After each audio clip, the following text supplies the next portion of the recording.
ஒரு இடத்தை நினைவா சேமிக்க முடியுமா என்பதுதான் அந்த ஆராய்ச்சியின் ஆரம்பமாக இருந்தது. மனுஷங்க நினைவுகளை மறந்துடுவாங்க, ஆனா ஒரு இடம் மறக்குமா? அந்த ஆராய்ச்சியில் நேரத்தை நிறுத்த முயற்சி பண்ணல, ஒரே ஒரு நிமிஷத்தை அப்படியே பதிவு பண்ணினாங்க. சத்தம், வெயில், நடக்கிற மனிதர்கள், அந்த நிமிஷத்தோட ஒவ்வொரு விபரமும்.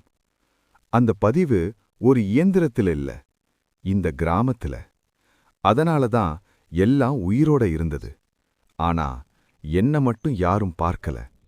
அப்போதான் புரிஞ்சது, நான் இந்த கிராமத்துக்குள்ள ஒரு சாதாரண மனிதன் போல வாழ்ந்து வந்ததில்ல.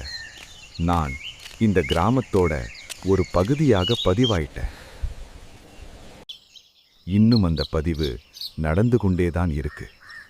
இந்த ஒரு நிமிட பதிவில் நடந்தவை திரும்ப முதலிலிருந்து நடக்கும். இந்த ஒரு நிமிட சுழற்சி முடிய 2991 ஆண்டுகளாகும். அடுத்த நிமிட சுழற்சியில் இதோ மறுபடியும் சமையலறையில் சம்மா எதையோ உருட்டும் சத்தம் கேட்கிறது. புத்தகப்பை மூளையில் உள்ளது. மீண்டும் ஒரு கோடைகாலம் ஆரம்பமாகிறது. இதையெல்லாம் பார்க்க நீங்கள் இருக்க மாட்டீர்கள், ஆனால் நான் இங்கேதான் இருப்பேன்.